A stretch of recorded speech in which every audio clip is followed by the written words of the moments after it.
bicarakan tentang fadilatul ta'allum, adalah mencari ilmu agama, adalah mencari ilmu, terutama ilmu agama ataupun ilmu yang lain dengan tujuan untuk membantu agama Allah Subhanahu wa taala. Semoga dengan kita mengetahui fadilah, semakin semangat untuk menuntut ilmu Allah Subhanahu wa taala. Di hadis sebelumnya Rasulullah mengatakan, ini hadis diriwayatkan oleh Imam Ibn Abdul Bar. Kata Rasulullah sallallahu alaihi wasallam, la an taghduwa fatata'allama baban min al-ilmi khairun min an tusalliya mi'ata raka'ah. Engkau berangkat kemudian engkau mempelajari satu bab saja, satu bab dari ilmu, itu lebih baik bagi engkau dibanding engkau salat 100 rakaat. Siapa yang sanggup salat 100 rakaat? Tidak ada yang sanggup 100 rakaat. Tarawih aja 8 rakaat, seharusnya harus dipercepat sedikit. Artinya sulit untuk melakukan ibadat sebanyak 100 rakaat. Tapi alhamdulillah syariat Allah luas. Wa rahmatullahi wasi'at kulli syai'. Rahmat Allah sangat luas, sehingga mempelajari berangkat dengan tujuan, makanya berangkat ke masjid, usahakan dari awal, usahakan dari sebelum subuh. Nah, kita berangkat ke masjid, jangan niat cuma sekedar untuk salat subuh. Nah, niatnya di samping salat subuh, ya Allah, ini saya berangkat salat subuh dan juga untuk mencari ilmu Allah. Nah, walaupun sekali duduk di sini 10 menit, 20 menit, cuma dapat satu ilmu saja, cuma dapat satu doang. Nah, itu kata Rasulullah, khairun min an tusalliya mi'at raka'ah, lebih baik dibanding salat 100 rakaat. Di hadis yang lain Rasulullah mengatakan, ini hadis di sebagian ulama mengatakan bukan perkataan Rasulullah, tapi perkataan Sayyidina Hasan al-Basri. Babun minal ilmi yata'allamuhu ar-rajul khairul lahu minad dunya wa ma fiha. Satu bab dari ilmu yang dipelajari oleh seseorang itu lebih baik dibanding dunia dan isinya. Memang sekarang enggak kerasa kita duduk 10 menit, duduk 20 menit untuk mendengarkan ilmu. Nah, itu tidak terasa. Kapan nanti terasa? Giliran sudah meninggal. Nah, giliran sudah tidak ada naungan lagi kecuali naungan Allah Subhanahu wa taala. Yauma la dhilla illa dhilluh. Di hari di mana tidak ada naungan lagi kecuali naungan Allah, tidak ada pertolongan lagi kecuali pertolongan Allah. Nah, saat itu baru kerasa apa yang kita lakukan ini sangat dibutuhkan. Kemudian di hadis yang lain seperti yang diriwayatkan oleh Sayyidina Ibnu Majah dalam sunannya, talabul ilmi, qala Rasulullah sallallahu alaihi wasallam, Rasulullah berkata, talabul ilmi fariidatun ala kulli muslim. Menuntut ilmu itu fardu di atas setiap muslim. Nah, ini bukan 1-2 muslim. Semua muslim yang baligh wajib menuntut ilmu. Terutama ilmu fardhu'in. Ilmu fardhu'in adalah ilmu yang dibutuhkan supaya ibadat yang wajib sah. Ibadat yang wajib saja. Seperti salat, puasa, haji. Kalau bagi mau haji, kalau belum ada uang belum wajib untuk ilmu. Yang mau haji, yang mau umrah, kemudian yang mau nikah, ataupun yang semua wajib dipelajari. Jadi talabul ilmi fariidatun. Ini yang fardu artinya fardhu'in. Menuntut ilmu juga fardhu'in. Tetapi apakah semua wajib dituntut dalam sekali waktu? Enggak. Yang ingin dilakukan loh. Misalkan kita haji, kalau belum punya uang, belum wajib menuntut ilmu masalah haji. Nanti giliran sudah punya uang, mau berangkat haji, itu saat itu wajib mempelajari semua hal yang menyangkut tentang haji. Tentang rukunnya, syaratnya, kemudian ada yang membatalkannya, muharramat ihramnya, itu semua wajib dipelajari sehingga haji yang kita lakukan benar-benar sesuai dengan yang diperintahkan oleh Rasulullah sallallahu alaihi wasallam. Kemudian di sini hadis fardhatun. Arti fardhatun kalau fardhu artinya wajib. Kalau farid itu tambah ya. Tambah ya kalau bahasa Arab namanya amsilah mubalaghah. Artinya sangat fardu. Sangat fardu. Kemudian Rasulullah untuk menekankan kewajibannya lebih sangat fardu menambah ta di ujung. Itu ta itu untuk menunjukkan mubalaghah seperti alim, allamah. Kalau alim artinya orang alim. Kalau allamatun tambah ta di ujung artinya sangat alim. Jadi buta itu bukan sekedar untuk menunjukkan perempuan, tidak. Ada juga ta kadang-kadang untuk menunjukkan untuk menunjukkan mubalaghah, untuk menguatkan. Kalau alim artinya orang alim. Tapi kalau allamatun artinya sangat alim, sangat alim. Ini fardhatun. Yang pertama bentuknya farid. Farid itu amsalah mubalaghah yang bermakna sangat fardu. Kemudian beliau Rasulullah menambahkan ta itu untuk menguatkan lagi. Jadi talabul ilmi fardhatun artinya menuntut ilmu itu sangat fardu. Bukan sekedar fardu biasa, sangat fardu ala kulli muslim, di atas setiap muslim, bukan satu keluarga, setiap muslim. Jadi enggak ada istilah menuntut ilmu mewakili. Jadi satu keluarga 10 orang mewakili satu orang, enggak. Semua wajib menuntut, per kepala wajib menuntut ilmu Allah Subhanahu wa taala.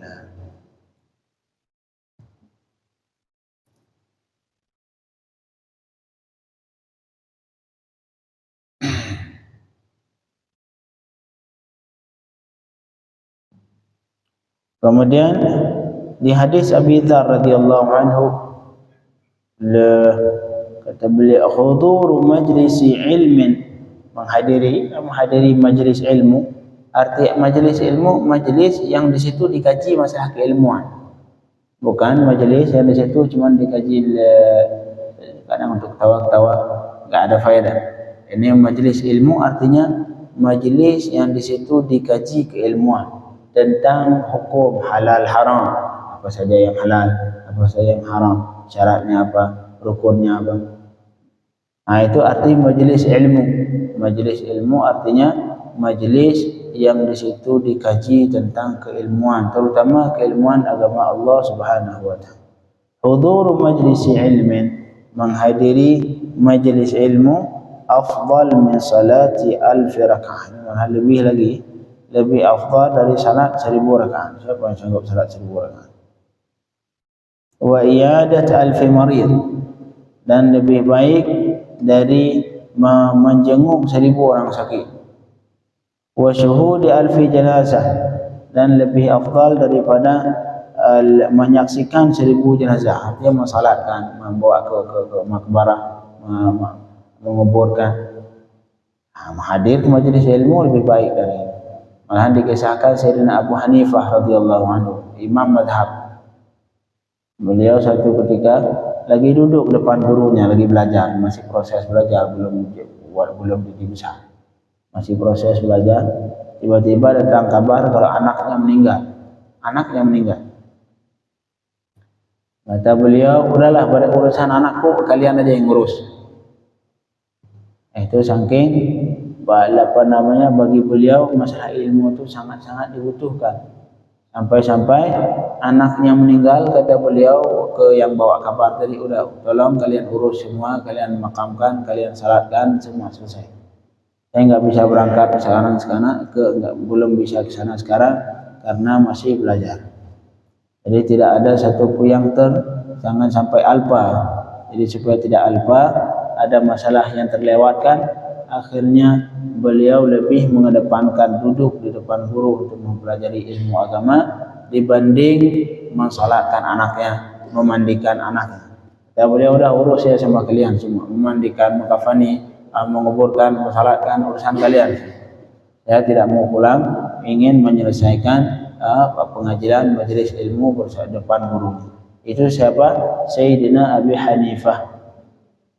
Sayyidina Abi Hanifah, imam madhab.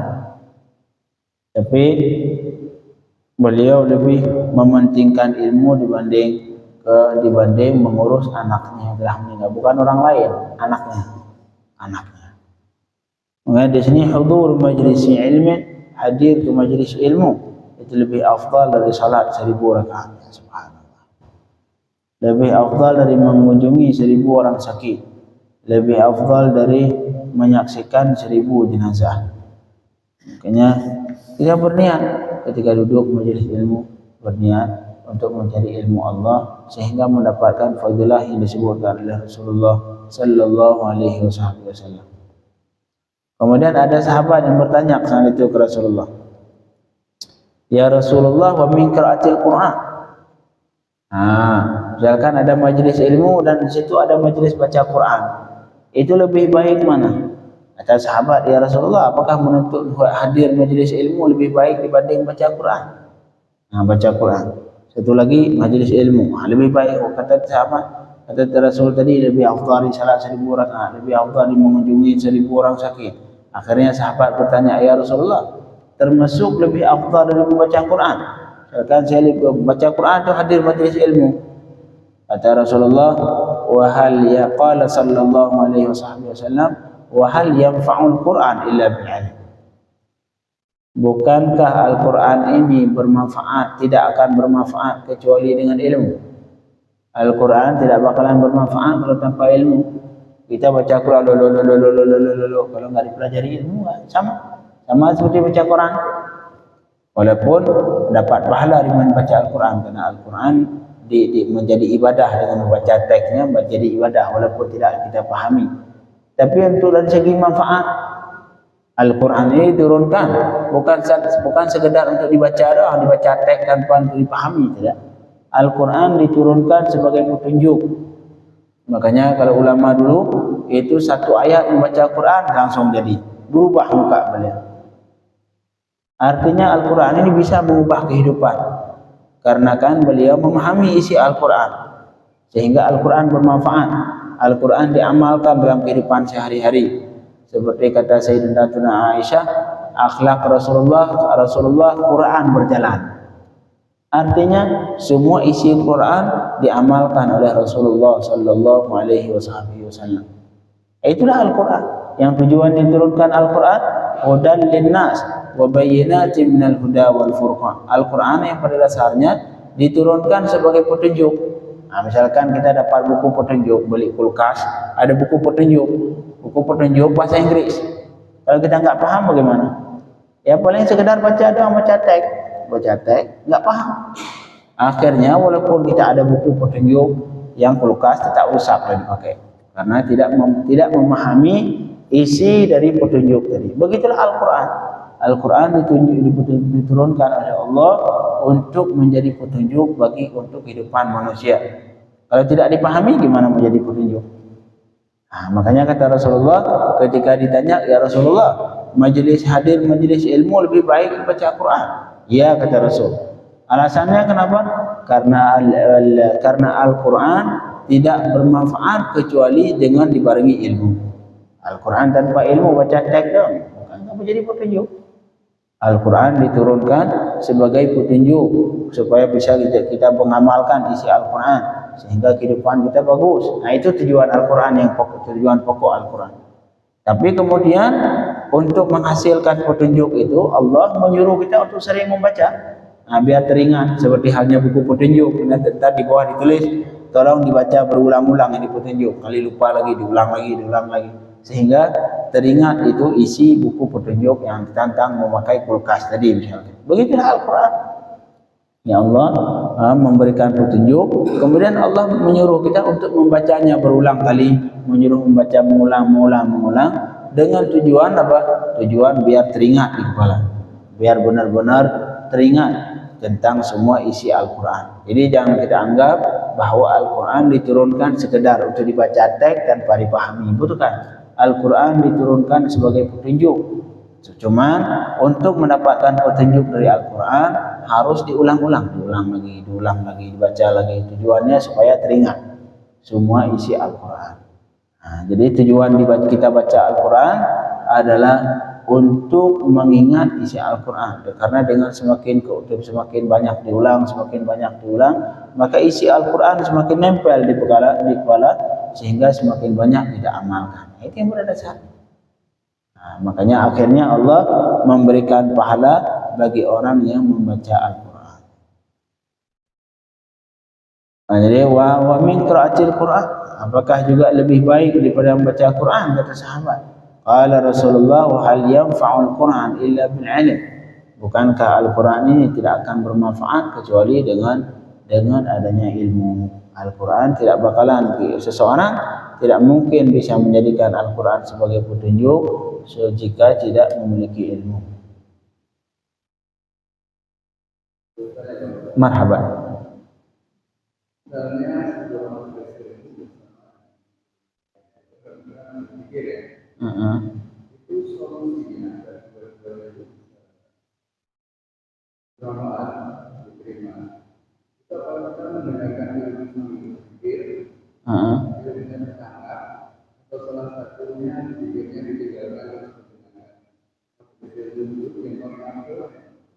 Kalau sanggup dua-dua, kalau bisa fokus dua-dua, asal.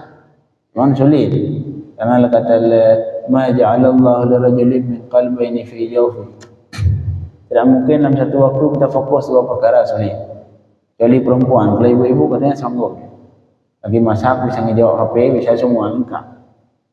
Bisa gendong anak, ngasih makan anak, semua dalam satu waktu. Tapi biasanya laki-laki sulit untuk bisa fokus dua perkara dalam satu waktu. Biasanya kalau kita fokus ini, tinggal yang satu, tinggal yang lain. Kalau kita fokus yang satu, pasti yang lain itu cuma ngedengar samar-samar, ngedengar samar-samar. Dalam ilmu, mendengar samar-samar lebih bahaya dibanding nggak mendengar.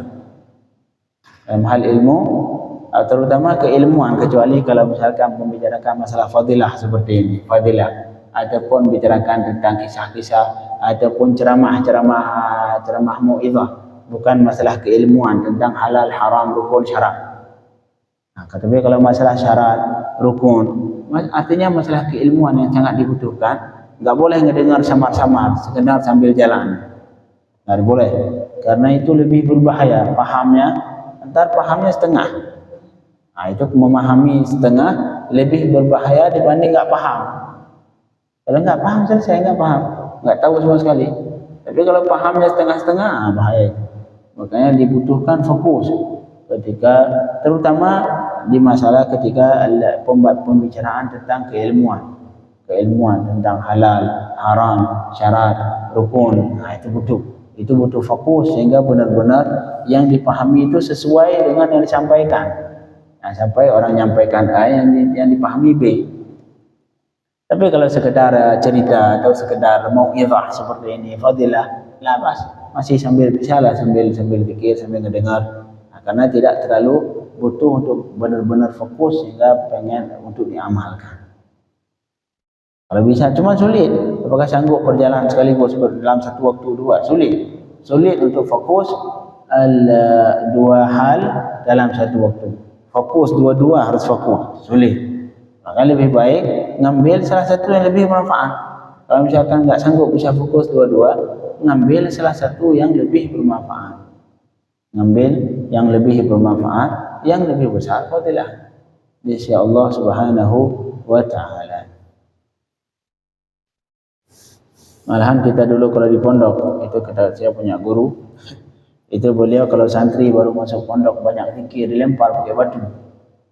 Diambil batu, dilempar, batu kerikil itu. Dia ambil, lempar. Kamu ini jangan pura-pura saleh di sini katanya. Belajar dulu. Ntar kalau udah alim baru. Jangan cara salat belum benar, wudhu belum benar, udah sok-sokan alim. La ilaha illallah, la ilaha illallah. Berzikir sehari 1000, salat sehari 1000 rakaat. Berzikir sehari misalkan 20 juta kali la ilaha illallah. Enggak butuh itu dulu, belajar dulu. Dilempar pakai batu. Diambil batu kerikil, dilempar ke masjid. Jadi waktu salat ini dibatasi. Jadi waktu salat, giliran salat jamaah itu semua wajib salat jamaah. Enggak boleh enggak salat jamaah. Tapi ntar wirid, selesai wirid salat, misalkan salat kemudian wirid sekitar taruhlah 15 menit. Selesai wirid semua wajib keluar. Tak boleh duduk di masjid. Kalau ada yang di masjid lempar dengan batu. Tujuan apa? Biar dia fokus ke ilmu. Itu dulu. Itu cara didikan ulama. Sehingga kalau udah besar akhirnya zuhud dengan sendirinya. Karena zuhud ini bukan ilmu, bukan dari yang dilihat di luar. Orang enggak pernah ngelihat enggak pernah ngelirik kiri kanan kemudian jalannya masya Allah. Bukan itu. Yang zuhud at-taqwa hahuna, takwa di hati kata Rasulullah sallallahu alaihi wasallam. Jadi akhirnya tujuan dari lempar ke batu sehingga dia fokus ke ilmu saja. Nanti ada waktunya ibadah. Giliran syaratnya sudah benar, wuduknya sudah benar, baru silahkan. Dia akan fokus dengan ibadah, Tapi kalau ilmu masih setengah-setengah, kemudian pengen sholat 1000 rakaat, 2000 rakaat sehari, sehingga meninggalkan majelis ilmu, ini masalah. Tapi ingat, majelis ilmu yang dimaksud tadi adalah majelis yang di situ dikaji keilmuan, bukan sekedar apa ya. Ada sebagian majelis nama majelis ilmu. Tapi kalau kita tanya ke orang yang hadir, misalkan yang hadir tiap malam hadir majelis. Tapi kalau ditanya rukun salat, Allah alam enggak tahu. Itu bukan majelis ilmu. Itu majelis apa ya? Ada sebagian orang mengatakan majelis ta'wim, majelis pembodohan. Itu bukan majelis ilmu. Orang tiap hari hadir tapi enggak bertambah ilmu, artinya bukan majelis ilmu. Di situ enggak dikaji ilmu. Di situ cuma dikaji. Kadang-kadang kita hadir majelis ilmu 1 jam, 1,5 jam, pulang-pulang nol. Enggak ada tambahan di otak kita sama sekali. Itu artinya bukan majelis ilmu. Itu pembodohan itu. Buang-buang waktu doang. Ini majelis ilmu. Jadi jangan semua majelis, semua nama majelis ilmu, tidak. Majelis ilmu khusus majelis yang di situ dikaji keilmuan. Itu majelis ilmu.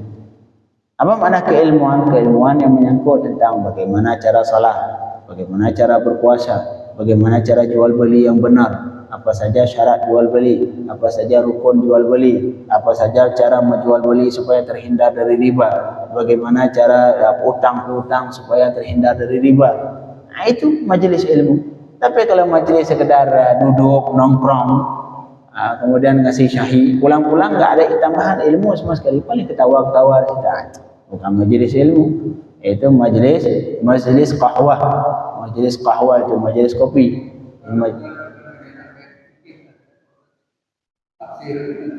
Iya, artinya di situ ada tambahan ilmu, bukan majelis sekedar duduk nongkrong. Majelis qahwah. Majelis ilmu banyak. Ilmu itu masuk ilmu tafsir, ilmu tauhid, ilmu fikih, ataupun ilmu yang lain, ilmu yang fardu ain, yang fardu kifayah, ilmu yang lain. Semua itu bagian dari keilmuan yang harus dipelajari. Itu majelis ilmu. Kemudian di hadis yang lain Rasulullah mengatakan, qala sallallahu alaihi wasallam, man ja'ahul maut, siapa saja yang datang maut, wa huwa yatlubul ilm liyuhyiya bihil Islam, ini syaratnya. Sedangkan dia itu sedang mencari ilmu untuk menghidupkan Islam. Ini patokannya, ini niatnya. Niat mencari ilmu Allah untuk menghidupkan Islam. Bukan sekedar nyari ijazah, sekedar pengen kerja. Ngapain nyari ilmu pengen S1, S2 biar dapat kerja, ataupun biar dihormati, biar dipanggil ustaz. Kalau enggak dipanggil ustaz marah. Ataupun biar apa lagi, biar dipanggil ulama, biar ada gelar kiai di bawah, di awal harus dipanggil kiai. Kalau dipanggil enggak, kalau diundang enggak ditulis nama kiai, besok enggak datang lagi. Itu tidak. Jadi patokannya liyuhyiya bihil Islam, mencari ilmu agama dengan tujuan untuk menghidupkan Islam, bukan itu mencari ladang uang. Tidak, ilmu agama bukan untuk ladang mencari uang. Kalau ada ambil, kalau tidak ada udah selesai. Tapi karena demikian akhirnya terlalu dianggap murah ilmu agama. Itu bermasalah. Jadi satu sisi yang ulama Allah melarang untuk mencari uang lewat agama, makanya jarang ulama menentukan tarif. Ulama yang benar ini, sekali pengajian sekian. Semua yang lain menentukan tarif. Dokter 500.000. Coba kalau ulama seperti itu. Ulama 2 jam ngajar 5.000. 2 jam ngajar 10.000. Na'udzubillah min dzalik. Enggak ada di dunia ini, enggak ada keadilan sama sekali.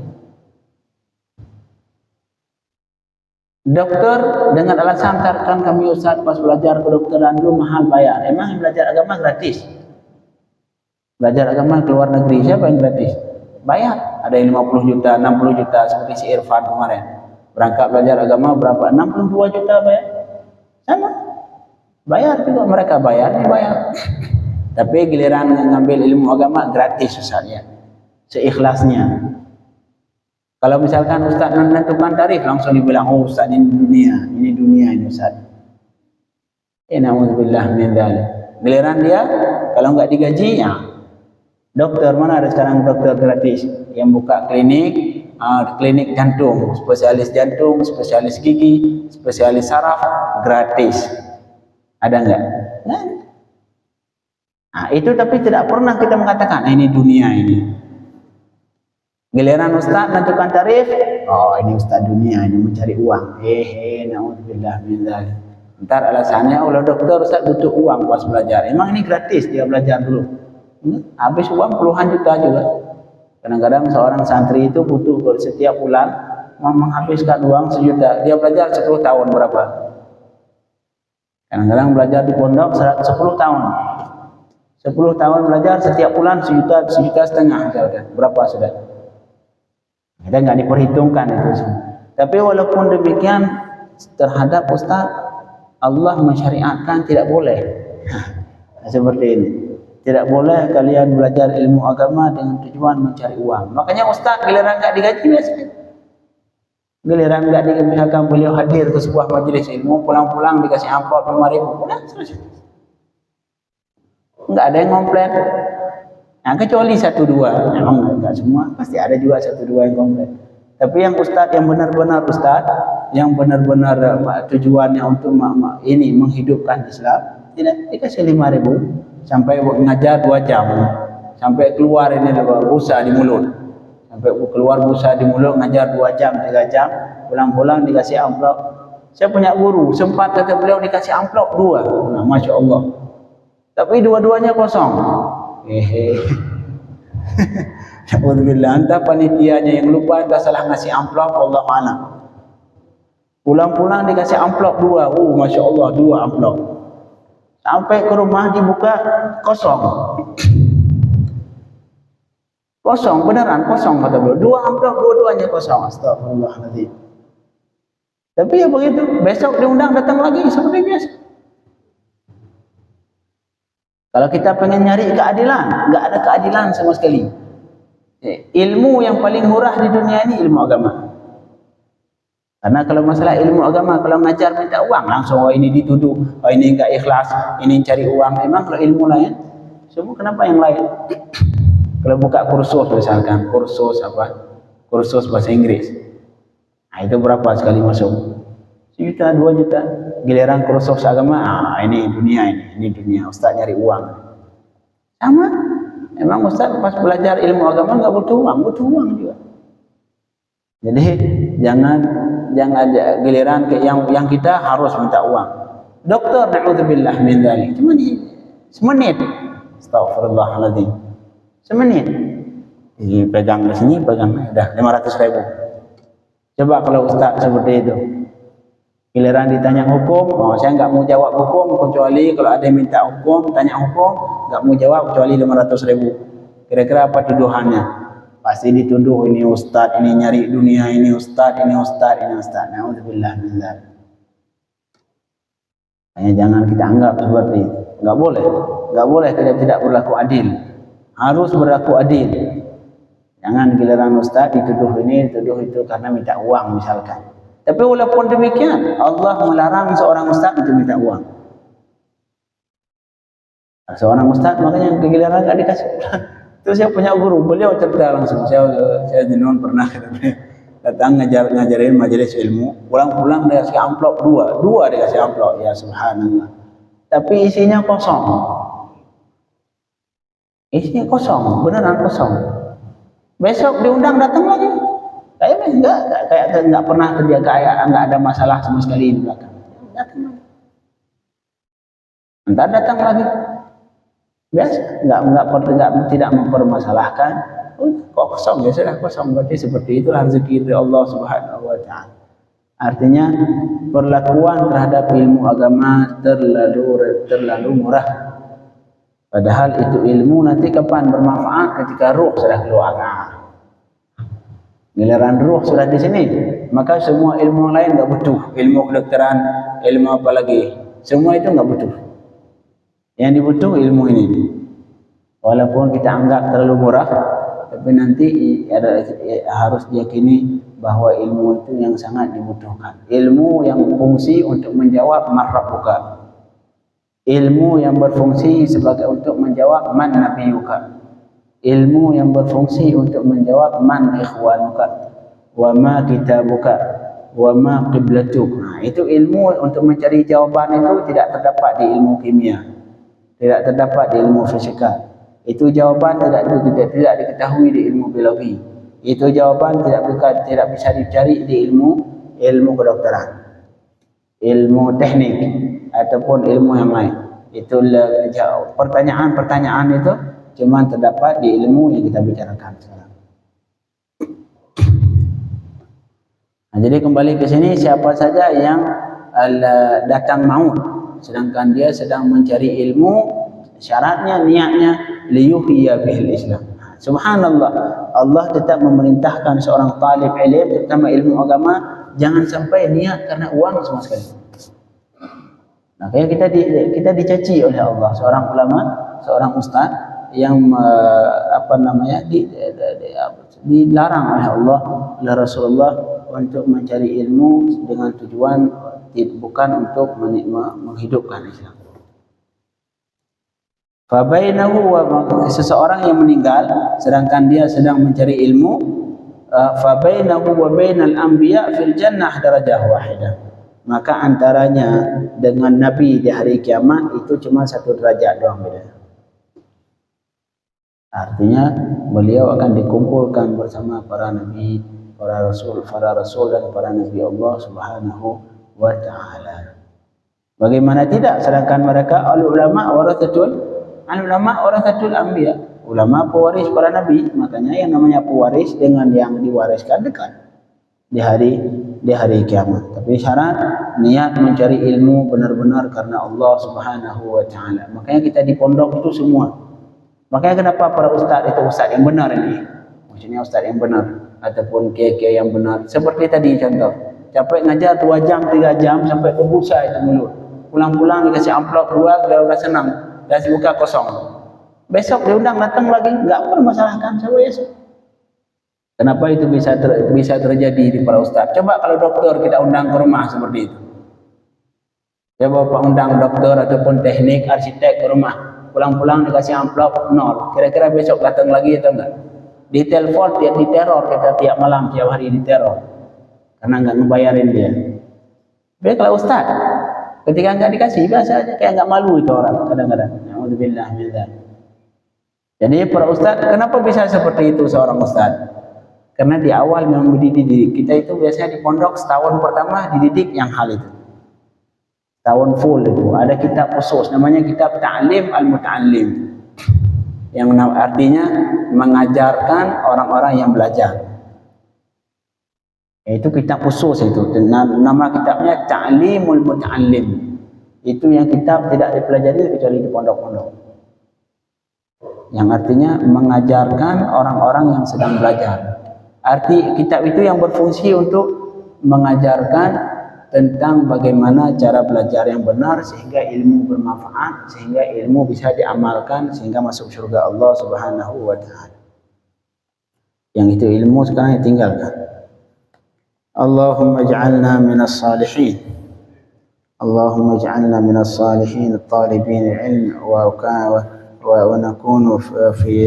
ونكون بيننا وبين الأنبياء في الجنة درجة واحدة برحمتك يا أرحم الراحمين. وصلى الله على سيدنا محمد وعلى